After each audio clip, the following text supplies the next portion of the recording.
तांकर बहुमूल्य वक्तव्य प्रदान करने पाई डॉक्टर सीताकांत महापात्र महोदय।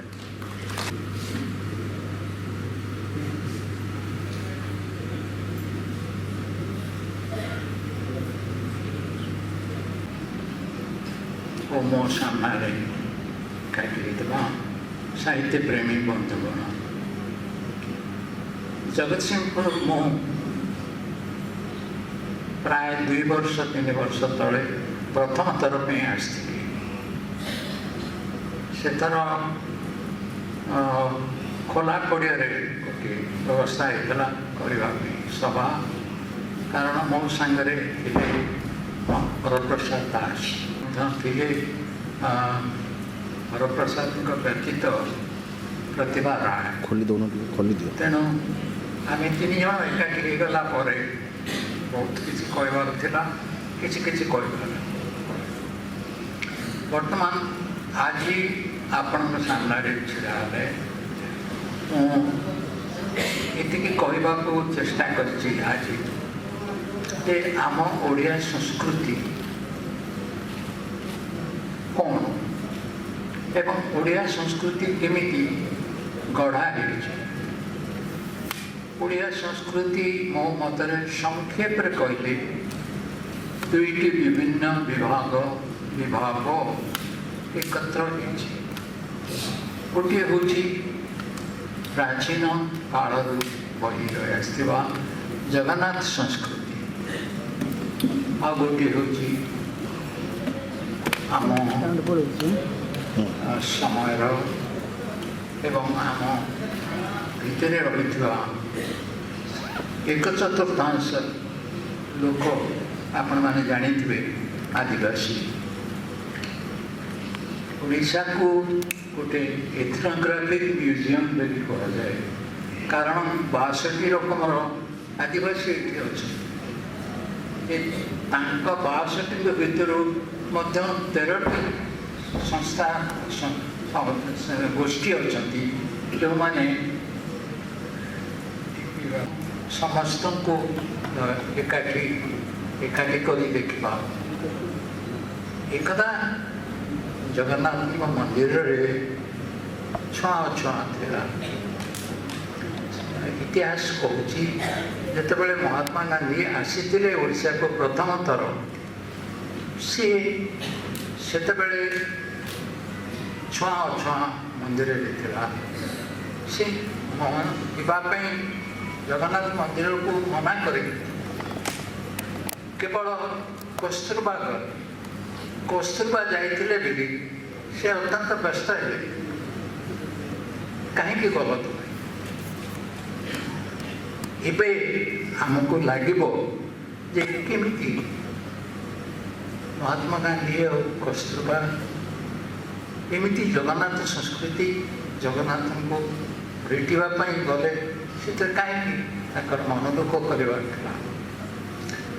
मन दुख करते जो दिन केवल हरिजन नुहे से जदि जगतर नाथ ताले समग्र जगत हरिजन माने ता भीतर नुहति समस्ते तो ताहले जगतर नाथ समस्त जाइपारे मुसलमान जाइपारे आदिवासी जाइपारे सबू मनीष जाति समस्त क्रिश्चियन सबू जाइपारे जगतर नाथ कहीं मुणा कर देखिए से गले जानी शुणी एक मत बेस काटी जाना पड़े जे महात्मा गांधी निजे जाई नथिले जीवदशा जगन्नाथ मंदिर में प्रवेश कर नथिले अथच आमे भावुचु एवं सत्य कथा अन्य कौन सी देवता नहांती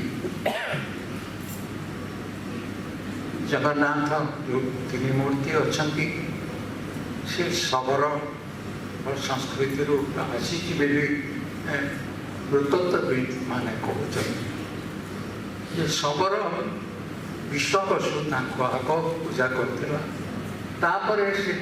इंद्रदम्न स्वप्न देखिले जे मोर बहुत दिन हो गला शबर पाखे ତ ମୋତେ ଟିକେ ଭଲ ଜାଗାରେ ନେବା ପାଇଁ ମୋର ଇଚ୍ଛା। ତାପରେ ଇନ୍ଦ୍ରଦମ୍ନ ତେଣୁ ମନ୍ଦିରଟି ତୋଳିବେ ଏବଂ ସେଠିକି ଆସିବେ ଜଗନ୍ନାଥ।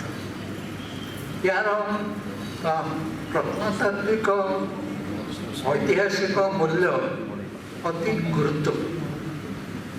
ମୁଁ ଏକଥା ଉଠୁଛି କାରଣ ମୂଳରେ ଯାହା କହିଲି, ଓଡ଼ିଆ ସଂସ୍କୃତି ଯେତେବେଳେ ଆମେ କହିବା, ଏଇଟା ଗୋଟେ ମିଶ୍ରଣ। ଆଦିବାସୀ ସଂସ୍କୃତି ଗୋଟେ ପଟେ ଏବଂ ଜଗନ୍ନାଥ ସଂସ୍କୃତି ଗୋଟେ ପଟେ। ଆଦିବାସୀ ସଂସ୍କୃତିରେ ଆପଣମାନେ ଜାଣିନଥିବେ ଯେ ଆମ ଓଡ଼ିଶାର 1/4 ଆଗରୁ ଯାହା କହିଲି ଆଦିବାସୀ। ଆଦିବାସୀଙ୍କ ଜୀବନ ଧାରଣ, ସେମାନେ ଗୋଟିଏ ବ୍ୟକ୍ତି ହିସାବରେ ନିଜକୁ ଦେଖନ୍ତି। ତାପରେ ଗୋଟେ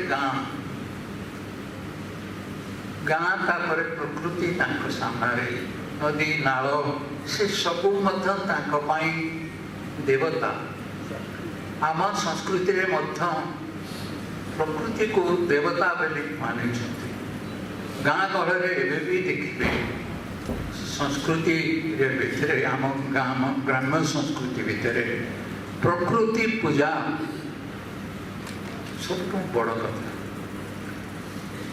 ତା ବାହାରେ ଅଛି ପ୍ରକୃତି, ଉପରେ ଅଛି ଆମର ଯେଉଁମାନେ ଚାଲିଗଲେଣି ପୂର୍ବପୁରୁଷ,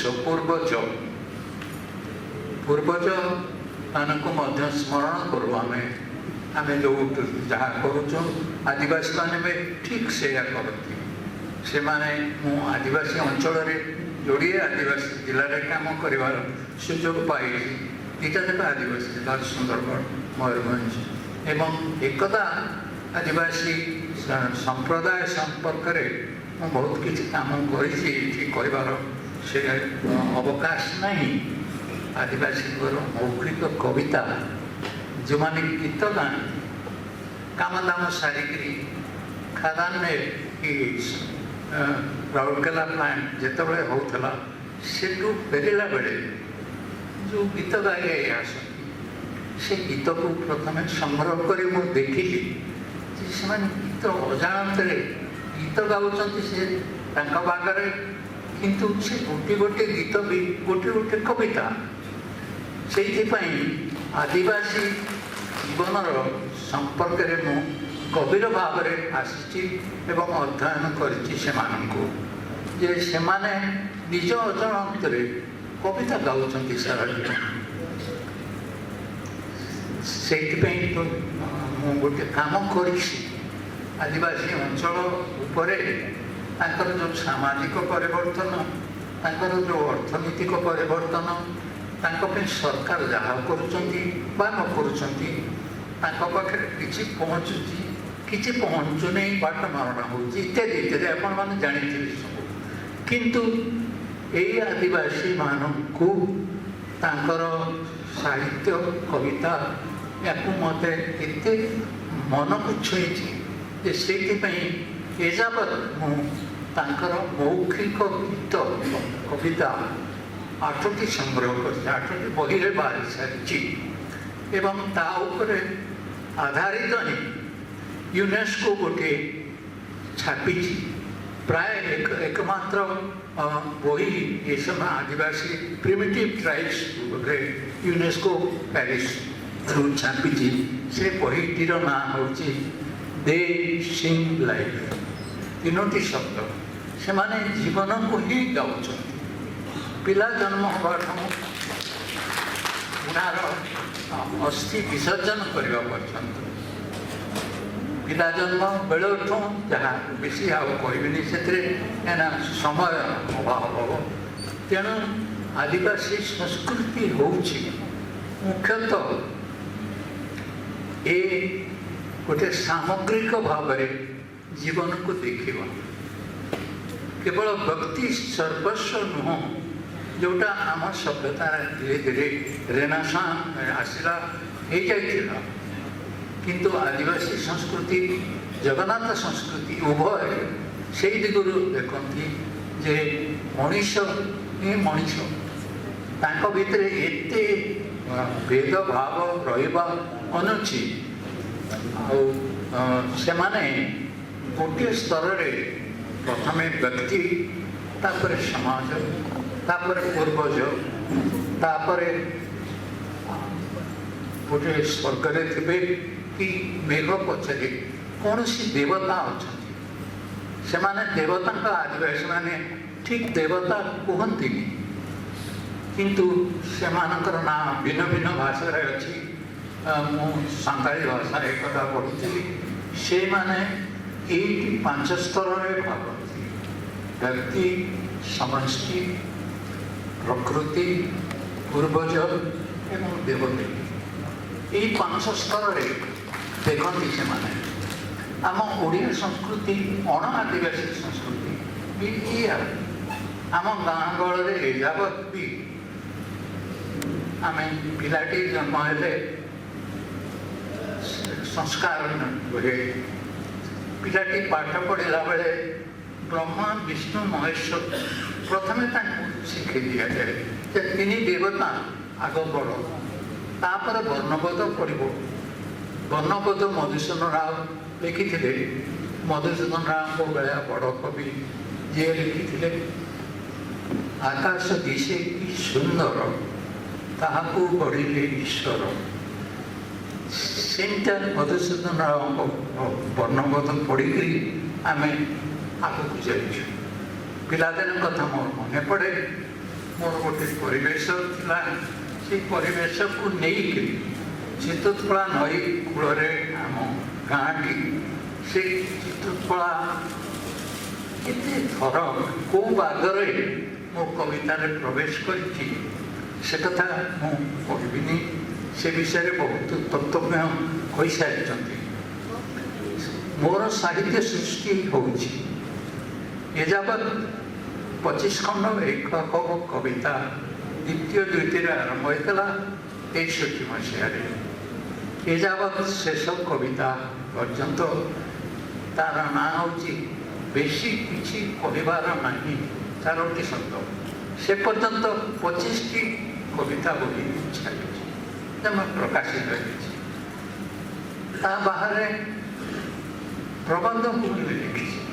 ପ୍ରବନ୍ଧର 8ଟି ସମଗ୍ର, ପ୍ରବନ୍ଧ ସମଗ୍ର 2ଟା ବଡ଼ ଭଲ୍ୟୁମ୍ରେ ବାହାରି ସାରିଛି। 8ଟି ପ୍ରବନ୍ଧ ଏବଂ ବହୁ ଅଞ୍ଚଳ, ବହୁ ବିଶ୍ୱସାରା, ବହୁ ଦେଶ, ଲାଟିନ୍ ଆମେରିକାକୁ ଛାଡ଼ିଦେଲେ ପ୍ରାୟ ସବୁଆଡ଼ ବୁଲିଛି। ସେଥିପାଇଁ ଯେଉଁ ଯୋଡ଼ିଏ ବଡ଼ ଭଲ୍ୟୁମ୍ ବାହାରିଛି, 8ଟି ବହିକି ନେଇକି ମୋର ଭ୍ରମଣ ବୃତ୍ତାନ୍ତ ଯାହାକୁ କୁହାଯିବ, ତାକୁ ଯାତ୍ରା ସମଗ୍ର କୁହାଯାଇପାରେ, ଭ୍ରମଣ ବୃତ୍ତାନ୍ତ କୁହାଯାଇପାରେ। ମୁଁ ଦେଇଛି ତା ନାଁ ବସୁନ୍ଧରା ଓ ବାଟୋଇ। এই সারা বড় পৃথিবীরে ମୁଁ ଗୋଟେ ନିର୍ଜନ ବାଟୋଇ ଚାଲି ଦେଖିଛି ଚାରିପଟେ, ସେତିକି ଲେଖିଛି। ସେ ବସୁନ୍ଧରା ଓ ବାଟୋଇ ହେଉଛି ମୋର ଟ୍ରାଭେଲର ଯାହାକୁ କୁହାଯାଏ, ଯାତ୍ରା ବୃତ୍ତାନ୍ତ। ତା ଛଡ଼ା ପ୍ରବନ୍ଧ ଯାହା କରିବି ଏବଂ ମୁଖ୍ୟତଃ କିନ୍ତୁ କବିତା ହିଁ ହେଉଛି ମୋର ପ୍ରାଣ କଥା। ଜୀବିକା ଆଉ ଜୀବନ ଏ ଭିତରେ ସମସ୍ତେ ଆମେ ଯୋଡ଼ିଏ ବାଟ କ'ଣ ପାଇଁ ଜୀବିକା ଅର୍ଜନ ପାଇଁ କିଏ କ'ଣ କରୁଛି? ମେଣ୍ଟର କିଏ ତାର କାମ କରୁଛି, ମାଜିଷ୍ଟ୍ରେଟ୍ ଚିଫ୍ ସେକ୍ରେଟାରୀ ବି ତାଙ୍କ କାମ କରୁଛି କେବଳ ଜୀବିକା ଅର୍ଜନ କରିବା ପାଇଁ। ସେ କେଉଁ ପରିମାଣରେ ଜୀବନକୁ ବୁଝୁଛନ୍ତି, ତାକୁ ବିଚାର କରି ଭିତରକୁ ନେଇଛନ୍ତି, ସେଇଟା ଭିନ୍ନ କଥା। ଆଦିବାସୀମାନେ ଜୀବନକୁ ବଞ୍ଚନ୍ତି ନାହିଁ କେବଳ, ସେମାନେ ଜୀବନକୁ ଅର୍ଥ, ମୂଲ୍ୟ ସବୁ କଥା ବୁଝିପାରନ୍ତି। ଆଦିବାସୀ ସମାଜ ବଦଳୁଛି, ଆମ ସମାଜ ବି ବଦଳୁଛି। ସଂସ୍କୃତି କେବେ ଗୋଟେ ଅବରୋଧ କନ୍ଦଳ ନୁହେଁ, ସେ ଗୋଟେ ପ୍ରବହମାନ ଧାରା। ସେଇ ପ୍ରବହମାନ ଧାରାରେ ବହୁତ କିଛି ବଦଳି ଯାଉଛି ଦିନ ପରେ ଦିନ। ଗୋପୀନାଥ ମହାନ୍ତି ପରଜା ଅମୃତର ସନ୍ତାନ ଲେଖିଲା ବେଳେ କୋରାପୁଟରେ ଯାହା ଥିଲେ, ମୁଁ ସେ ମୋର ମାମୁଁ ହିସାବରେ ତାଙ୍କୁ କହିଥିଲି ଥରେ ଏବେ ତାଙ୍କ ମୃତ୍ୟୁ ପୂର୍ବରୁ ଏବେ ଯାଇକରି କୋରାପୁଟର ପରଜା କନ୍ଧମାନଙ୍କ ସାଙ୍ଗରେ ଆପଣ ମିଶନ୍ତୁ, ଦେଖିବେ କେତେ ବଦଳି ଯାଇଛି ସବୁ ଜିନିଷ। ମୁଁ ଏପଟେ କାମ କରିଥିଲି ବେଶୀ। ମୟୂରଭଞ୍ଜ ସୁନ୍ଦରଗଡ଼ରେ ବେଶୀ ହେଉଛନ୍ତି ସାନ୍ତାଳ, ମୁଣ୍ଡା, ଓରାମ ଓ ଖଡ଼ିଆ ଓ କିଷାନ, ଏଇ ଆଦିବାସୀଙ୍କ ବିଷୟରେ ମୁଁ ବେଶୀ କାମ କରିଛି ଏବଂ ଗୋପୀନାଥ ମହାନ୍ତିଙ୍କୁ ପଢ଼ିଛି। ସବୁକୁ ନେଇ ଯାହା ଆଦିବାସୀ ମୌଖିକ କବିତା ଆଗରୁ କହିଲି, ଯାହା ୟୁନେସ୍କୋ ଛାପିଛି ଦେଶ ଲାଇଫ୍, ସେଟା ଗୋଟେ ମୋର ସୃଷ୍ଟିର, ମୋ ପାଇଁ କବିତା ଯେତିକି, ମୋ ନିଜ କବିତା ଯେତିକି ଗୁରୁତ୍ୱପୂର୍ଣ୍ଣ ସେତିକି ମୁଁ ଗୁରୁତ୍ୱ ଦେଇଛି ଆଦିବାସୀ କବିତାକୁ। କାରଣ ସେ ତାର ମୌଖିକ କବିତା, କିନ୍ତୁ ସେଗୁଡ଼ିକ ସେମାନେ ଗୀତ ବୋଲି ଭାବନ୍ତି। ସେଇ କଥା କହିବା ପାଇଁ ଆଜି ମୁଁ ଚାହୁଁଛି। ଆଦିବାସୀ ଜୀବନ କେମିତି ଆମକୁ ପ୍ରଭାବିତ କରିଛି। ଓଡ଼ିଆ ସଂସ୍କୃତି ତେଣୁ ମୂଳତଃ ଜଗନ୍ନାଥ ସଂସ୍କୃତି ଏବଂ ଜଗନ୍ନାଥ ଦାରୁ ଦେବତା, ମୂଳତଃ ଶବର ଦେବତା, ଆଦିବାସୀର ଦେବତା, ଅପରିପୂର୍ଣ୍ଣ ଦେହର ଗଢ଼ଣ, ଢିମା ଢିମା ଆଖି ନେଇ ଆଦିବାସୀର ଦେବତା ଇତିହାସର ପ୍ରାକାଳରେ ହିନ୍ଦୁର ଦେବତା ହିସାବରେ ସେ ଆରାଧ୍ୟ ଦେବତା ଆମର ହେଇଯାଇଛନ୍ତି। ବିଶ୍ୱାବସୁ ଲଳିତ କେବଳ ଇତିହାସ ବା ଉପକଥାର ଚରିତ୍ର ନୁହନ୍ତି, ସେମାନେ ବିରାଟ ସମନ୍ୱୟ ସ୍ଥାପନ ପ୍ରକ୍ରିୟାର ଅଂଶ ବିଶେଷ, ଯାହାକୁ ନେଇ ଓଡ଼ିଆର ସଂସ୍କୃତି ପରିପୁଷ୍ଟ ମହିମାନ୍ୱିତ। ଦାରୁଦେବ ଦେବତା ଜଗନ୍ନାଥ ଆଦିବାସୀଙ୍କର ଆରାଧ୍ୟ ଦେବତା। ଜଗନ୍ନାଥ ସଂସ୍କୃତିର ମୂଳ କଥା ସାମ୍ୟ ଓ ସମନ୍ୱୟ ଓଡ଼ିଆ ସଂସ୍କୃତି ତଥା ଆଦିବାସୀ ଜୀବନଧାରା ସହିତ ଓତପ୍ରୋତ ଜଡ଼ିତ। ବ୍ୟକ୍ତିର ସ୍ଥାନ ଏହି ସଂସ୍କୃତିରେ ସମାଜର ସାମୂହିକ ହସକାନ୍ଦ ଭିତରେ। ସମାଜ ହିଁ ବଡ଼, ପରମ୍ପରା ହିଁ ବଡ଼। ନିଜେ କ୍ଷୁଦ୍ରାତପି କ୍ଷୁଦ୍ର ମଣିଷ ଏ ସମାଜରେ ବଡ଼ ନୁହେଁ। ଇନ୍ଦ୍ରଦମ୍ନ ପ୍ରାର୍ଥନା କରିଥିଲେ, ଆପଣମାନେ ଜାଣିଥିବେ କି ନାହିଁ, ଇନ୍ଦ୍ରଦମ୍ନ ପ୍ରାର୍ଥନା କରିଥିଲେ ଯେ ତାଙ୍କ ଅନ୍ତେ ତାଙ୍କର ପୂର୍ବପୁରୁଷ ଗଢ଼ିଥିଲେ ଏକଥା ଦାବି କରିବାକୁ ବା ଭାବିବାକୁ ତାଙ୍କ ବଂଶରେ କେହି ନ ରହେ। ଏକଥା ଭାବିବା ବି ମୁସ୍କିଲ। ଆଜି କୋଣାର୍କ ରାଜାରାଣୀ ମନ୍ଦିର ଗାତ୍ରରେ ଯୁଗ ଯୁଗ ପାଇଁ ପୂଜା ପାଉଥିବା ଚମତ୍କାର ସ୍ଥାପତ୍ୟର ଦ୍ରଷ୍ଟା ସେ କରିଛନ୍ତି ଆମେ ଜାଣୁନି କିଛି। ନିଜ ନାଁ ପଥରରେ, ଚିତ୍ରରେ, ଭାସ୍କର୍ଯ୍ୟରେ କେଉଁଠି ଲିପିବଦ୍ଧ କରିବା ପାଇଁ ଏହି ସ୍ଥପତି ବି ଥରେ ହେଲେ ଚାହିଁନାହାନ୍ତି।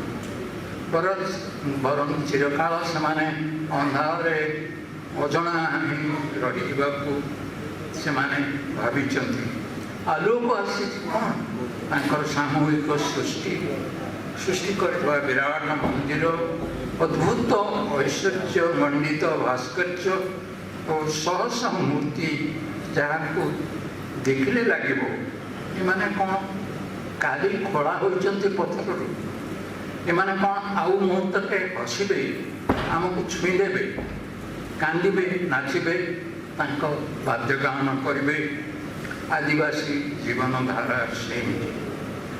ଗୋଟିଏ ଗାଁ ଯଦି ଦେଖିବେ, ସମସ୍ତେ ଗୋଟିଏ ପରିବାର ଭଳିଆ ଚଳନ୍ତି, ସମସ୍ତେ ଗୋଟିଏ ଅଖଣ୍ଡ ପରିବାର। ସଞ୍ଜ ହେଲେ ସମସ୍ତେ ଗାଁର ଆଖଡ଼ାରେ ବା ଜାହେରାତ କରନ୍ତି, ଏକାଠି ବସି ହାନି ଲାଭ ସୁଖ ଦୁଃଖ ବିତରଣ କରନ୍ତି। ଗ୍ରାମର ପ୍ରାଣ କେନ୍ଦ୍ର ସେଇ ମଣ୍ଡଘର ବା ସାନ୍ତାଳଙ୍କର ଆଖଡ଼ା ବା ଜୁଆଙ୍ଗଙ୍କ ମଣ୍ଡଘର। ଏହି ପ୍ରକାର ସ୍ଥିତିରେ ଆମର ଆଦିବାସୀ ଓ ଆମର ନିଜର ଓଡ଼ିଆ ଗାଁର ଭାଗବତ ଟୁଙ୍ଗି ଆମେ ମନେ ପକାଇବା। ଏବେ ତ ଭାଗବତ ଟୁଙ୍ଗି ଚାଲିଗଲାଣି, କିନ୍ତୁ ଯେବେ ଥିଲା ସେଠି ଥିଲା ଗାଁର ସବୁ ସୁଖ ଦୁଃଖର, ସବୁ ହର୍ଷ ବିଷାଦର ମିଳନ କେନ୍ଦ୍ର। ଗାଁରୁ ଯିଏ ଆସୁଥିଲା ବାହାରକୁ ପହଞ୍ଚୁଥିଲା, ସେଇ ମଣ୍ଡପରେ ତାକୁ ସ୍ଥାନ ଦିଆହେଉଥିଲା, ତାକୁ ନିଜର ଅତିଥି ମାନ ଯାଉଥିଲା। ଗାଁର ମୁଖିଆ ବା ମାଝି ଯେ ଆଦିବାସୀଙ୍କର, ସେ ମରିଗଲେ ଗୋଟିଏ ଖୁଣ୍ଟ ପୋତାଯାଏ ଆଖଡ଼ା କଲେ। ତାପରେ ସେମାନେ ଆଉ ଗୋଟିଏ ଖୁଣ୍ଟ ପୋତା ହେଇଛି, ସେଥିରୁ ତୁମେ ଜାଣିବେ ତାର କେତେ ପୁରୁଷର। ଯେମିତି ଆମେ ଯାହା କରୁଛୁ, ସେମାନେ ଗୋଟିଏ ପୁରୁଷ ଚାଲିଗଲା, ତାଙ୍କ ସେଟା ଡିଟେଲ୍ସ ମୁଁ ଦେବିନି, କିନ୍ତୁ ତାଙ୍କ ସଂସ୍କୃତିରେ ଯେତେବେଳେ ସେମାନେ ଦାହ କରନ୍ତି, ମୁସଲମାନଙ୍କୁ ଖବର ଦିଅନ୍ତି, ଦାହ କରିସାରି ସେ ପାଉଁଶକୁ ନଦୀରେ ଭସାନ୍ତି। ଖୁବ୍ ବେଶୀ ହେଲେ ଗୋଟିଏ ଘଡ଼ିରେ ଭାସି ଚାଲିପାରନ୍ତି। ସେମାନେ ଯେତେବେଳେ ଗାଁ ମୁଣ୍ଡିଆଟି ମରିଗଲା, ମୁଣ୍ଡିଆ ମାନେ ସେ ଗାଁର ମାଝି, ବଡ଼ ମଣିଷଟି, ସବୁଠୁ ବଡ଼, ସେ ମରିଗଲା।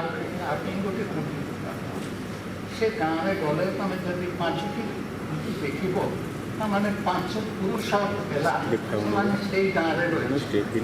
ଏଇଟା ଆଦିବାସୀ ସଂସ୍କୃତି। ଆଉ କ'ଣ କହିବାକୁ ଚାହୁଁଛି ଯେ ବସ୍ତୁତ ଆଜି ସମାଜତତ୍ତ୍ୱବିତ୍, ନୃତତ୍ତ୍ୱବିତ୍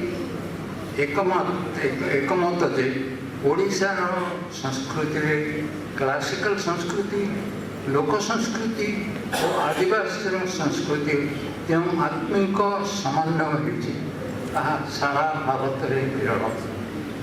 ଓଡ଼ିଆ ସଂସ୍କୃତିର ବୈଶିଷ୍ଟ୍ୟ ସେୟା। ସାନ ଧର୍ମ କେବଳ ନୁହଁ, ଜଗନ୍ନାଥ ସଂସ୍କୃତି ଆଉ ଆଦିବାସୀ ସଂସ୍କୃତିରୁ ଯାହା ଚେରକୁ ମାଡ଼ିଛି, ସେଥିରୁ ଆମ ସଂସ୍କୃତି ବିରାଟ ହେଇଛି। ଦକ୍ଷିଣ ଓଡ଼ିଶାର ବା ଉତ୍ତର ଓଡ଼ିଶାର ଛଉ ନାଚ ବି ଦଣ୍ଡନାଟ, ଏହି ଅଞ୍ଚଳର ଶାରଳା, ଚର୍ଚ୍ଚିକା ଉପାସନା ପଦ୍ଧତି ଆପଣମାନେ ଜାଣିଥିବେ। ଘଣ୍ଟା ପାଟୁଆ, ନିଆଁ ପାଟ, କଣ୍ଟା ପାଟ ଇତ୍ୟାଦି, ନିମାଳ, ଏସବୁ ଉପାସନା ପଦ୍ଧତି, ଲୋକ ସଂସ୍କୃତିର ଉପାସନା ପଦ୍ଧତି। ଏହି ସମୟରେ, ବିଷୁବ ସଂକ୍ରାନ୍ତି ସମୟରେ, ବସନ୍ତ ଯାଇ ଆସୁଥିବା, ଗ୍ରୀଷ୍ମ ଆସୁଥିବା ସମୟ, ଏହି ସମୟରେ ହିଁ ସମସ୍ତ ଆଦିବାସୀ ସମାଜରେ, ସବୁ 62ଟି ଜାତିର ଆଦିବାସୀ ସମାଜ, ସମସ୍ତଙ୍କର ଏହି ସମୟରେ ବସନ୍ତ ଉତ୍ସବ, ଫୁଲ ଭାଙ୍ଗୁଣି ପର୍ବ ବା ବାହା ପର୍ବ, ବାହା ମାନେ ସାନ୍ତାଳୀ ଭାଷାରେ ହେଉଛି ଫୁଲ। ତେଣୁ ବାହା ପର୍ବ, ଚତିଘୋଡ଼ା ନାଟ ଇତ୍ୟାଦି ଯାଏ। ସେ ତ ତେଣୁ ଜଙ୍ଗଲରେ ସେତିକିବେଳେ ଶୀତ ଯାଇଥାଏ, ପତ୍ର ଫୁଲ ଗହ ଗହ ହୋଇ ଉଠିଥାଏ। ସାନ୍ତାଳ ମୁଣ୍ଡାରେ ବହୁ କିଷାନ ପାଳନ୍ତି ଏହି ପର୍ବ। ଏପ୍ରିଲରେ ଆମେ ଯେଉଁ ବିଷୁବ ସଂକ୍ରାନ୍ତି କହୁଛୁ, ଆମେ ନିଜେ ପୂଜା କରୁ। ତେଣୁ ଆମେ ଦେଖିଲେ ସେ ସଂସ୍କୃତିରେ ଆମେ ହିଁ ପ୍ରତିଫଳିତ। ଆଦିବାସୀ ଜୀବନରେ ନୃତ୍ୟ ଗୀତ ଖୁବ୍ ବଡ଼ ସ୍ଥାନ ଅଧିକାର କରେ। ବ୍ୟକ୍ତିଗତ ଜୀବନର ବିଭିନ୍ନ ପର୍ଯ୍ୟାୟ ଆଗରୁ ଯାହା କହିଲି, ଜନ୍ମ ପିଲା ହେଲା, ନାମକରଣ ତା'ର ହେବ, ଝିଅ ପିଲାଙ୍କର ବୟପ୍ରାପ୍ତି, ବିବାହ, ମୃତ୍ୟୁ ତଥା କୃଷିଭିତ୍ତିକ ସମାଜ, କୃଷିର ଭିନ୍ନ ବିହନ ବୁଣିବା ଆରମ୍ଭ କରି ଧାନ କାଟିବା ପର୍ଯ୍ୟନ୍ତ, ନୂଆ ଫୁଲ ନୂଆ ଖାଇବା, ନୂଆ ଫୁଲ ଗଛରୁ ତୋଳି ଆଣିଲେ ମଧ୍ୟ ସେମାନଙ୍କ ପାଇଁ ଗୀତ ତାଙ୍କର ରଖି ସାରିଛନ୍ତି। ଆଦିବାସୀ ଜୀବନଧାରାରେ ଜୀବନ ବିମୁଖ ଦୃଷ୍ଟିଭଙ୍ଗୀ ଅତ୍ୟନ୍ତ ବିରଳ। ଆମ ସମୟରେ ଯାହାକୁ ଆମେ ଜୀବନ ବିମୁଖତା କରୁଛୁ ଯେ ଜୀବନ ଦୁଃଖମୟ ଏଠି ତେଣୁ ଭଲ ଆନନ୍ଦରେ ରହିବା ସମ୍ଭବ ନୁହଁ।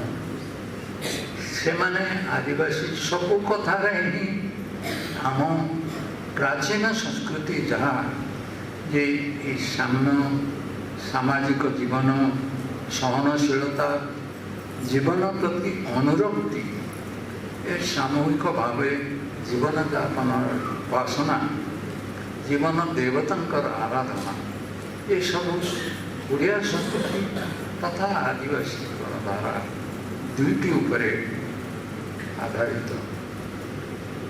ତାଙ୍କର ଗାଁରେ ଯେଉଁ ଗାଁର ପିଲାମାନେ ତଳେ ପୂର୍ବପୁରୁଷଙ୍କ ଅସ୍ଥି ଅଛି ସେଟାକୁ ସେମାନେ ବିଶ୍ୱାସ କରନ୍ତି। ଗୋଟେ ଗାଁ ବସିଛି ସେଠି ଆମେ ରହିଲୁ ତେଣୁ ତାରି ତଳେ ଆମ ପୂର୍ବପୁରୁଷଙ୍କର ଜନ୍ମଭୂମି ଥିଲା। ଏ ଭୂମି ତେଣୁ ପବିତ୍ର ପୂର୍ବପୁରୁଷଙ୍କୁ ପୂର୍ବଜକୁ ସ୍ମରଣ କରେ। ଗୋଟେ କନ୍ଧ ଗୀତରୁ ଚାରି ଧାଡ଼ିଏ ମୁଁ କହୁଛି ତାର ଓଡ଼ିଆ କହିଛି। ଆଜି ପିତୃପିତାଙ୍କ ଏଇ ଗାଁରେ ଆମେ ଆନନ୍ଦ କରୁଛୁ, ତମକୁ ମନେ ପକାଉଛୁ। ବଞ୍ଚି ରହିଛୁ ବୋଲି ତ ଆମେ ଆନନ୍ଦ କରୁଛୁ, ତମକୁ ମନେ ପକାଉଛୁ। ଓଡ଼ିଆ ମଧ୍ୟ ପୂର୍ବପୁରୁଷଙ୍କୁ କେମିତି ଡାକେ? କାଉରିଆ କାଟି ପୁଳାଏ ଜାଳି ପ୍ରାଚୀନ ଓଡ଼ିଆମାନେ ଆବାହନ କରେ। ବଡ଼ ବଡ଼ ହଉ ଅନ୍ଧାରରେ ଆସ କିନ୍ତୁ ଆଲୁଅରେ ଯା, ଗଙ୍ଗା ଯା, ଗୟା ଯା, ତାପରେ 22 ପାହାଚରେ ବଡ଼ ବଡ଼ ଠିକ୍ ଆଦିବାସୀଙ୍କ ଜୀବନ ଧାରାରେ ସଙ୍ଗୀତ ନୃତ୍ୟ ଭରପୁର ହୋଇ ରହିଲା ପରି ଓଡ଼ିଆ ସଂସ୍କୃତିର ଓଡ଼ିଆ ଜନଜୀବନର ପ୍ରବହମାନ ସ୍ରୋତରେ ନୃତ୍ୟ ଗୀତ ପ୍ରଧାନ ସ୍ଥାନ ଅଧିକାର କରେ। ଓଡ଼ିଆ ଲୋକ ସଂସ୍କୃତି ସଙ୍ଗୀତ ଧର୍ମୀ ନୃତ୍ୟ ଧର୍ମୀ। ଓଡ଼ିଶାର ଲୋକ ସଙ୍ଗୀତ ଲୋକନୃତ୍ୟ ସର୍ବଜନ ବିଦିତ ଓ ସର୍ବଜନାଦୃତ। ସେଥିରେ ସାମାଜିକ ଆଚାର ବ୍ୟବହାର ଚଳଣି ସୁଖ ଦୁଃଖର ନିଚ୍ଛକ ପ୍ରତିଛଳନ ହୋଇଥାଏ। କେନ୍ଦ୍ରା ଗୀତ ଆପଣମାନେ ଶୁଣିଥିବେ, କେନ୍ଦ୍ର ତ ଚାଲି ଯାଉଛି। କେନ୍ଦ୍ରା ଗୀତ ଟୀକା ଗୋବିନ୍ଦ ଚନ୍ଦ୍ରଙ୍କ ଠାରୁ ଉପେନ୍ଦ୍ର କବି ସୂର୍ଯ୍ୟଙ୍କ ରଚନାର ଛନ୍ଦରେ ବଜଉଥିବା ଗାଁର ନାୟ ନାଉରିଆ ଯେ ଡଙ୍ଗାପାରି କରୁଛି, ମଇଁଷିଆଳ, ସାହି ଯାତ୍ରାରୁ ଦଣ୍ଡନାଟ, ଗୋଟି ପୁଅରୁ ଓଡ଼ିଶୀ, ନାଗା ନାଚରୁ ମେଲଣ ଯାତ୍ରା ସବୁଥିରେ ଓଡ଼ିଆ ସଂସ୍କୃତିର ସାମ୍ୟ ଓ ମୈତ୍ରୀ ଭାବ ପ୍ରତିଫଳିତ। ତେଣୁ ଆମ ସାହିତ୍ୟ ଓ ଇତିହାସରେ ଗଦ୍ୟ ବହୁ ପଦେ ଆସିଲା। ଫକୀରମୋହନଙ୍କ ସମୟ ଟିକେ ଆଗରୁ ଗଦ୍ୟ ଆସିଲା। ଆମର ସଂସ୍କୃତି ହେଇକି ପଦ୍ୟମୟ ସଙ୍ଗୀତମୟ। ଆଦିବାସୀମାନେ ସେଇ ସଂସ୍କୃତିରେ ବଢ଼ି ଆସିଛନ୍ତି। ତାଙ୍କ ଭିତରେ ମଧ୍ୟ ଖୁବ୍ କମ୍ ଯେଉଁମାନେ ବିଶେଷ କରି ଆଜି ସମୟରେ ଗୋଟିଏ ରଘୁନାଥ ମୁର୍ମୁ ତାଙ୍କର ସାନ୍ତାଳଙ୍କର ସବୁଠୁ ବଡ଼, ସେ ପ୍ରଥମେ ଲେଖିଲେ ଯୋଡ଼ିଏ ନାଟକ ବିଧୁଚନ୍ଦନ ଖେଡ଼ୁଆଳ ଯୋଡ଼ିଏ ନାଟକ ଯେଉଁଟା ନୃତ୍ୟ ଅବାର ମୟୂରଭଞ୍ଜ ଜିଲ୍ଲାରେ ଭିନ୍ନ ଭିନ୍ନ ଥିଏଟରରେ ଦେଖିଛି। এই କଥା ତେଣୁ ଏତିକି କହିଲି ଯେ ଆମ ସାହିତ୍ୟ ଇତିହାସରେ ଲିଟରେଚର ହିଷ୍ଟ୍ରି ଗଦ୍ୟ ଖୁବ୍ ପରବର୍ତ୍ତୀ କାଳରେ ସାଙ୍ଗୀତିକ କବିତା ହିଁ ପ୍ରଧାନ।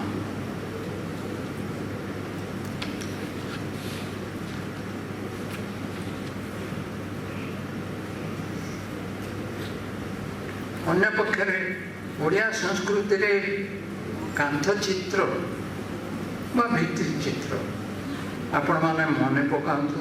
ଆମର ଦଶହରା ବେଳର ଚିତା ଯେ ମାଟି କାନ୍ଥ ଥିଲା, ଯେଉଁଥିରେ ଚିତା ଅଙ୍କାଯାଏ, ବିବାହ ଉପଲକ୍ଷେ ଯେଉଁ ଚିତା नाना पर्वपर्वाणी बेले जो चिता बर्तमान चली मार्गशीर लक्ष्मी पूजा बेले जो छोटी लक्ष्मी पाद पकड़ घर को आसबे ये सब मुरुज आ चौरा मूले मुरुज पकई विभिन्न से मुझे भी देखुची घरे जिते बड़े पूजा आसब से जगन्नाथ बलभद्र आ सुभद्रा मुरुजरे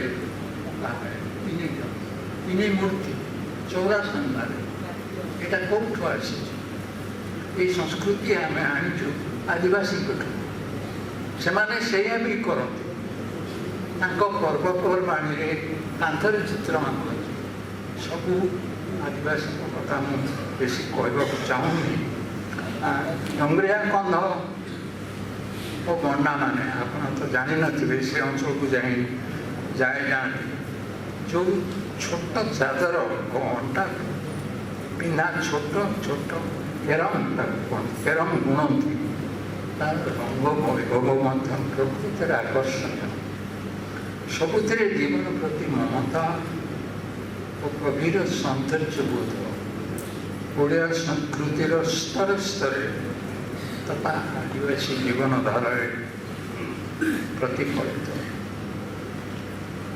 ओडिया संस्कृति तेणु मूलतः जगन्नाथ संस्कृति आदिवासी संस्कृति ये स्थल ये जीवन प्रति ममता अच्छी अनुरक्ति अच्छी स्नेह सौहार्द्य पारस्परिक बंधन एवं अतूट सामाजिकता यार मुख्य आंगिक जीवन में सौंदर्य बोध एवं जो काम कले भी सुंदर भाव निखुण भाव करहब से परंपरा आदिवासी अच्छी आम संस्कृति प्राचीन संस्कृति भी अच्छी तापर जदि आपण भावे साम्य समन्वय और मैत्री यहाँ आदिवासी संस्कृतिर बड़ कथा एवं जगन्नाथ संस्कृतिर बड़ कथा मोर तेणु कहबार कथा जे ओडिया संस्कृति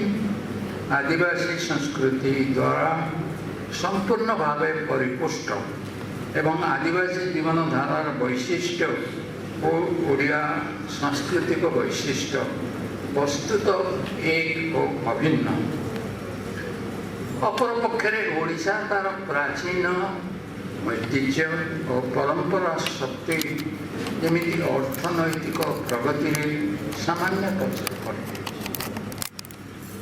ऐतिहासिक माने कारण देखा जदि सुतानटी से माने पहुँची न था जदि धामरा आग स्थान आरंभ कर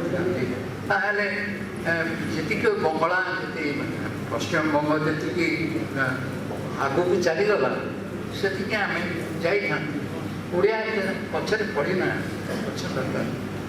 पड़ी न था जो मैंने आप पढ़ी थे फकीर मोहन अजार श्री जम महल आउ थे पढ़ी देख केमी आम पछे गलु कारण से कारण खोजी चली से लेखार बहुत आम खोजी पाइबू से आमर जो पछुआ भाग होगला पछक रहीगलु आम अर्थनैतिक दिगरू सांस्कृतिक दिगरू नुह ओडिया संस्कृति मुझे आगुरी जहाँ कहली आदिवासी संस्कृति मिलन भाव आमर ओडिया संस्कृति बहुत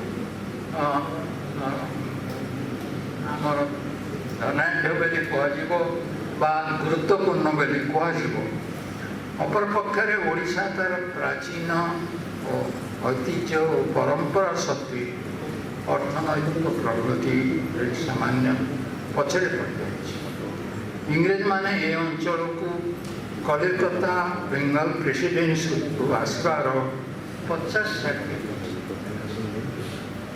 1802 पर्यंत आमर आदिवासी भाई माने जमती आम पछे से कारण आम भाविलु से ଜଙ୍ଗଲରେ ଅଞ୍ଚଳରେ ରହିବେ ତ ସେଇଠି ଥାଆନ୍ତୁ। ଏପର୍ଯ୍ୟନ୍ତ ବି ଆମର ଧାରଣା ସେମାନେ ଆମ ବର୍ତ୍ତମାନର ସମାଜକୁ ଆସିବେ, ମୁଖ୍ୟଧାରାରେ ମିଶିବେ, ସେମାନେ ମିଶିବେ, ଆମେ ସେଥିପାଇଁ ଚେଷ୍ଟିତ ନୁହଁ। ଆଦିବାସୀ ସଂସ୍କୃତିକୁ ଯେଉଁମାନେ ଅଧ୍ୟୟନ କରୁଛନ୍ତି, ମୁଁ ନିଜକୁ ସେଥିରେ ମଧ୍ୟ ମିଶାଉଛି, ସେମାନେ ତାଙ୍କୁ ଦେଖୁଛନ୍ତି ସତେ ଯେମିତି ସେମାନେ ମ୍ୟୁଜିୟମର ଗୋଟିଏ ସ୍ପେସିମେନ୍ ଗୋଟିଏ। କିନ୍ତୁ ଆମ ଜୀବନର ଯେ ଅପରିହାର୍ଯ୍ୟ, ଆମ ସଂସ୍କୃତିର ଯେ ସେ ଅପରିହାର୍ଯ୍ୟ ସେମାନେ, ଏକଥା ଆମେ ଭୁଲି ଯାଉଛୁ। ଅନ୍ୟ ପଡ଼ୋଶୀ ସମାଜର ସଂସ୍କୃତି, ଜାତୀୟ ଜୀବନ ସହିତ ଆମକୁ ତାଳ ରଖି ତେଣୁ ଆଗେଇବାକୁ ପଡ଼ିବ। ଆମର ସଂସ୍କୃତିରେ, ଆଦିବାସୀ ଜୀବନଧାରାରେ ଯାହା ଆମର ମୂଳ ଶକ୍ତି, ବେଳେବେଳେ ତାହା ବି ଦୁର୍ବଳତାର କାରଣ ହୋଇପାରେ। I emphasize this point.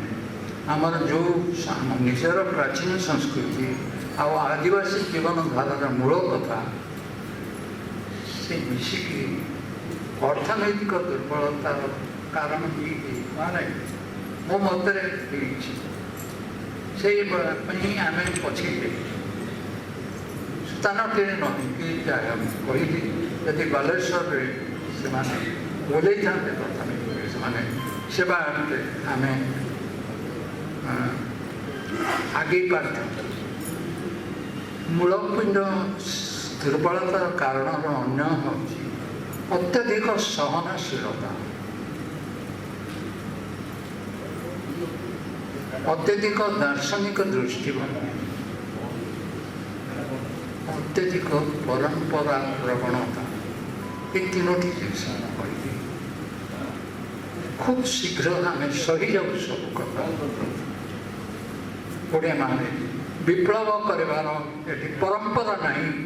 Jayi Rajguru ଇତ୍ୟାଦିକୁ ଛାଡ଼ି ଦିଅନ୍ତୁ, ବିପ୍ଳବ କରିବା ପାଇଁ, ନ ସହିବା ପାଇଁ ଯେଉଁ ଅସହ୍ୟ ଯନ୍ତ୍ରଣା, ଏଇଟା ସହିଯାଉଛୁ ଆମେ। ଅତ୍ୟଧିକ ସହନଶୀଳତା, ଅତ୍ୟଧିକ ଦାର୍ଶନିକ ଦୃଷ୍ଟିଭଙ୍ଗୀ, ଏ ଭାବିବୁ ଯେ ଯାହା ଘଟିବାର ଥିଲା ହୁଏତ ବିଶ୍ୱ ନିୟନ୍ତା କରୁଛନ୍ତି, ମୋର କ'ଣ କହିବାର ଅଛି, ଯାହା ଭଗବାନ କରୁଛନ୍ତି ଏକଥା ବି ଆମେ କହୁନୁ। ଏଇ ଅତ୍ୟଧିକ ପରମ୍ପରା ପ୍ରବଣତା, ଏସବୁ ନିଶ୍ଚୟ ଶକ୍ତିର ଉତ୍ସ, ଆମର ବୈଶିଷ୍ଟ୍ୟ। କିନ୍ତୁ ଅନେକ କ୍ଷେତ୍ରରେ ଏହି ଅର୍ଥନୈତିକ ଦୃଷ୍ଟିଭଙ୍ଗୀ ଓ ଅର୍ଥନୈତିକ ଉନ୍ନୟନର ତାର ପ୍ରତିକୂଳ ପରିସ୍ଥିତି। ସେଥିପାଇଁ ଆମ ସଂସ୍କୃତିରେ, ଆଦିବାସୀ ଜୀବନଧାରାରେ ଗୋଟିଏ ଆଗୁଆ ମନୋଭାବ, ଅର୍ଥନୈତିକ ପ୍ରଗତି ପାଇଁ ପ୍ରଗାଢ଼ ସାମାଜିକ ଅଙ୍ଗୀକାର ମଧ୍ୟ ଦରକାର ହେଉଛି।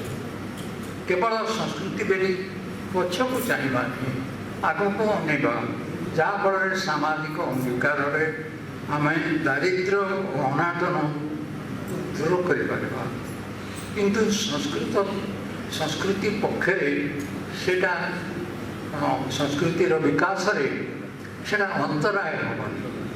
ଅର୍ଥାତ୍ ଅର୍ଥନୈତିକ ପ୍ରଗତି ଓ ସାଂସ୍କୃତିକ ସମ୍ପଦ, ଏ ଦୁଇଟି ପରସ୍ପର ବିରୋଧୀ ଚିନ୍ତାଧାରା ନୁହଁ।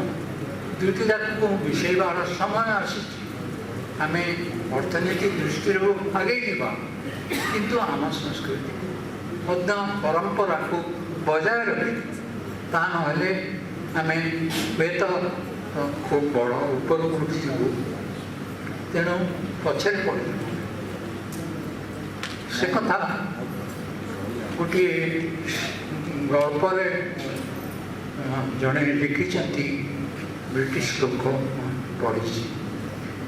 ସେ ଅପେକ୍ଷା କରିଥାନ୍ତି ଗୋଟିଏ ନଈ ପାରି ହେବା। ସେ ଅପେକ୍ଷା କରିଛନ୍ତି ଯେ ବ୍ରିଟିଶ ଲୋକଟିଏ ତାଙ୍କ ସାଙ୍ଗରେ ଗୋଟେ ଗାଈ ଡଙ୍ଗା ଅଛି, ସେ ଡଙ୍ଗାକୁ ଆଣିବା ପାଇଁ କହିଲେ। ସେ କଥା ମନରେ ତାକୁ କହୁନି, ବସାଇ ନଦେବି ନାବେ ଅଧୋଇ ପାଦ, ଏ କଥା ନୁହଁ। ସେ ତାକୁ ଡାକିବାକୁ କହିଲେ। ସେ ଲୋକମାନେ ବସିଛନ୍ତି, ଗଛ ଛାଇ ତା ତଳେ ବହୁତ ଲୋକ ବସିଛନ୍ତି, ତାସ ଖେଳୁଛନ୍ତି। ହଠାତ୍ ସେ ତାଙ୍କୁ ଯେଉଁ ଅନୁବାଦକ ଜରିଆରେ ପଚାରିଲେ, ବାବୁ ତାଙ୍କ ପଚାର ଏଇଟା ତ କାମ କରିବା ବେଳ, କାମ ନକରି ଏଠି ତାସ ଖେଳୁଛନ୍ତି କ'ଣ? ସେ ପଚାରିଲେ କାମ କଲେ କ'ଣ ହେବ?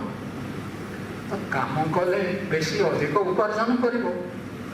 ସେ ତାପରେ ପଚାରିଲେ ଅଧିକ ଉପାର୍ଜନ କରି କ'ଣ କରିବ? ଭଲରେ ରହିବ, ଭଲରେ ଖାଇବ, ଅତ୍ୟନ୍ତ ଆନନ୍ଦରେ ଜୀବନ କଟେଇବ। ସେ ତାପରେ ଅନୁବାଦକୁ କହିଲେ, ସେଇ ବ୍ରିଟିଶ ଲୋକଟି ଯେ ଆମେ ବର୍ତ୍ତମାନ ହିଁ ଆନନ୍ଦ କରୁଛୁ, ସେ ନାକଟା ଏପଟେ ଦେଖାଉଛି କାହିଁକି? ଆମେ ବେଶୀ ଖଟିବୁ, ବେଶୀ ରୋଜଗାର କରିବୁ, ବେଶୀ ସଞ୍ଚୟ କରିବୁ, ତାପରେ ଭଲରେ ରହିବୁ, ତାପରେ ଜୀବନକୁ ଉପଭୋଗ କରିବୁ।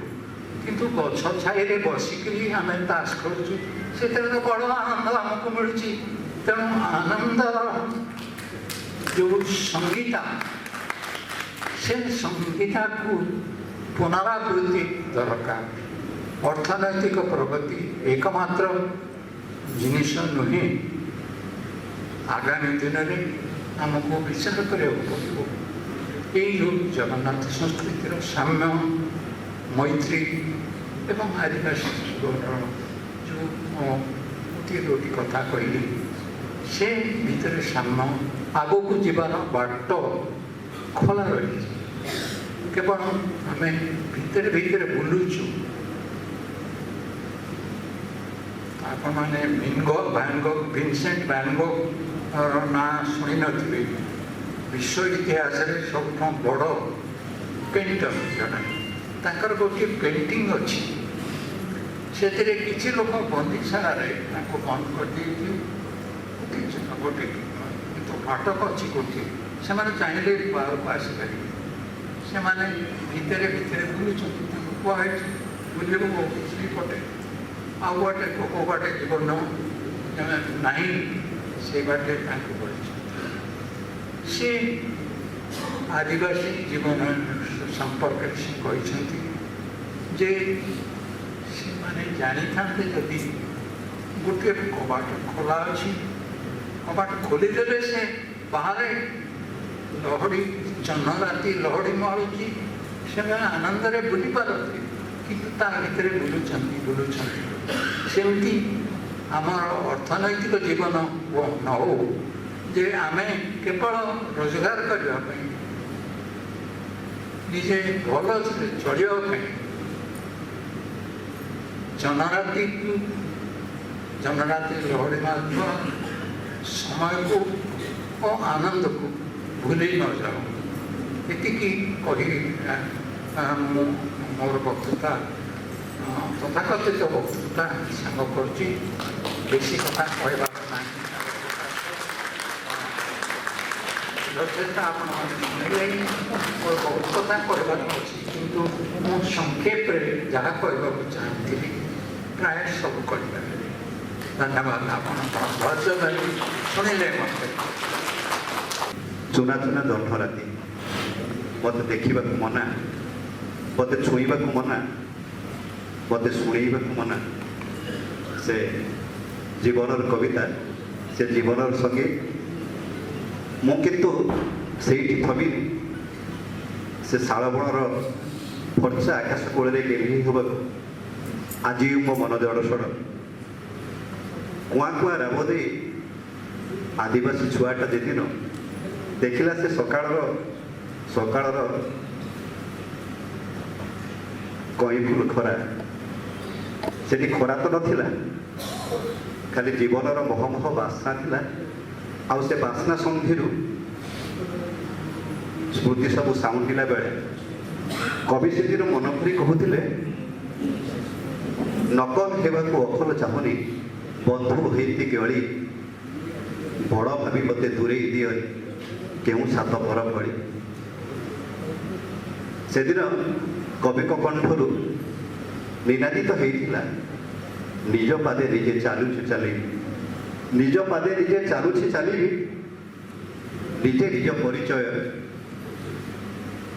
ନିଜ ଭୂମିକାରେ କରି ଚାଲିଥିବି।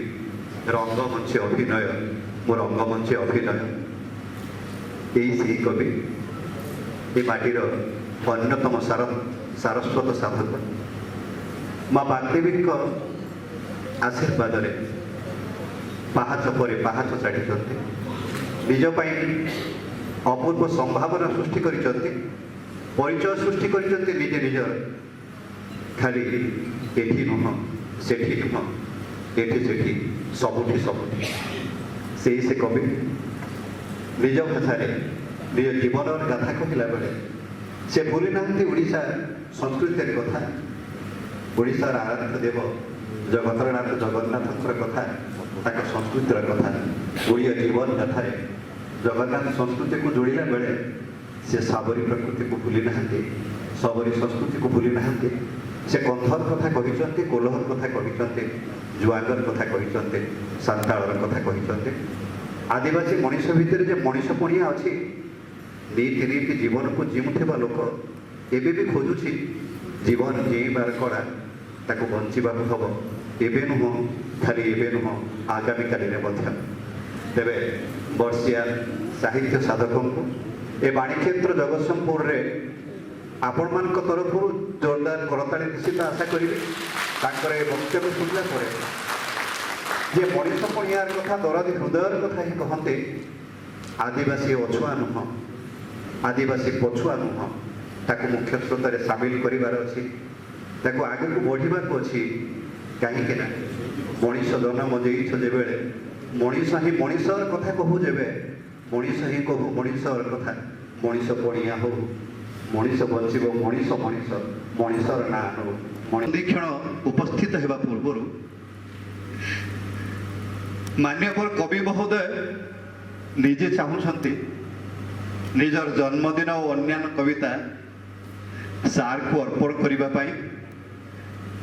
ଜଣେ କବି ଭାବେ କବି ବୁଝେ କବି ମନର କଥା, ଅନୁଭବୀ ଜାଣେ ଅନୁଭବର ବେଦନା। ସେଇ ନ୍ୟାୟରେ ଆମ ସମ୍ମାନନୀୟ ଜିଲ୍ଲାପାଳ ଯେତେବେଳେ କବିତା ଲେଖନ୍ତି, କବିତା ଗୁଣଗ୍ରାହୀ ସିନା ଗୁଣୀକୁ ଚିହ୍ନିବା ନ୍ୟାୟରେ ଡକ୍ଟର ସୀତାକାନ୍ତ ମହାପାତ୍ର ମହୋଦୟ ତାଙ୍କର କବିତା ଜନ୍ମଦିନ ତୁମକୁ ଛୁଇଁଲେ କୋଇଲି ମୋତେ ଡାକିବନି ଉଦାସୀନ ହେମନ୍ତ ଋତୁରେ, ଏକୁଟିଆ ବଣ୍ଟୁଆରା ବୃକ୍ଷ ସଂହିତା ଭୋଟ ଗ୍ରହଣ କେନ୍ଦ୍ରରେ, କୁକୁଡ଼ା ଲଢ଼େଇ ଜେଜେମା, ଭିକାରୀ ପେଟର ମୃତ୍ୟୁ, ଭିକାରୀ ପିଲାର ମୃତ୍ୟୁ, ଭିକାରୀ ପିଲାର ଶବ ଶୋଭାଯାତ୍ରା, ଭିକାରୀ ପିଲାର ପୋଷ୍ଟମର୍ଟମ, ଧାଙ୍ଗଡ଼ାର ପ୍ରେମ ସଙ୍ଗୀତ, ମହାନଦୀ ପୋଲ, ଭଙ୍ଗା ମନ୍ଦିର, ଛାଇ, ସମୟ ବହିଯାଏନି, ବର୍ଷା ସକାଳ, ଶ୍ରୁତି, ମୁନୁ ପାଇଁ ଗୋଟିଏ କବିତା, ଯାହାର ଅଳଙ୍କରଣ କରିଛନ୍ତି ଦେବାଶିଷ ମହାପାତ୍ର। ଜନ୍ମଦିନ ଓ ଅନ୍ୟାନ୍ୟ କବିତା, ଏ ଆବାହ ସଙ୍ଗୀତ ଶାନ୍ତନୁ ମହାପାତ୍ର, ଆପଣ ସ୍ୱରରେ ସୀତାକାନ୍ତ ମହାପାତ୍ର ଯାହା ନିଜେ ସର୍ଜନା କରିଛନ୍ତି। ଜନ୍ମଦିନ ଓ ଅନ୍ୟାନ୍ୟ କବିତା ଏଇଠି ଆମ ସମ୍ମାନନୀୟ ଜିଲ୍ଲାପାଳଙ୍କୁ ଅର୍ପଣ କରିବେ। ଏ ଶୁଭ ମୁହୂର୍ତ୍ତକୁ ହାତଛଡ଼ା କରିବେ।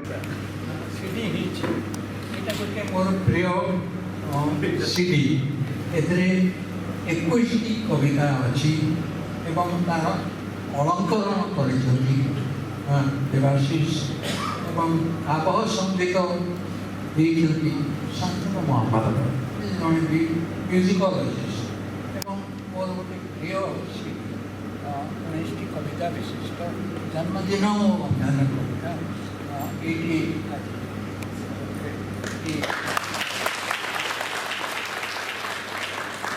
ଜିଲ୍ଲାପାଳ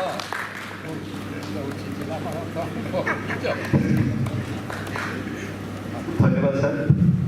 ଏବେ ସେଇ ଶୁଭ ସନ୍ଧିକ୍ଷଣ ଦୂରରେ ଦିଶିଲା ବନସ୍ତ ଶୁଭୁଥାଏ ଚଢ଼ି। ଚାଲିବା ଆରମ୍ଭ କଲ ଗୋଟାଏ ରାସ୍ତାରେ, ସେ ଦିଗରୁ ବହୁଥାଏ ବସନ୍ତ ପବନ। ଆଜି ଅବସନ୍ତେ ବହିଛି ବସନ୍ତ ଏଠି,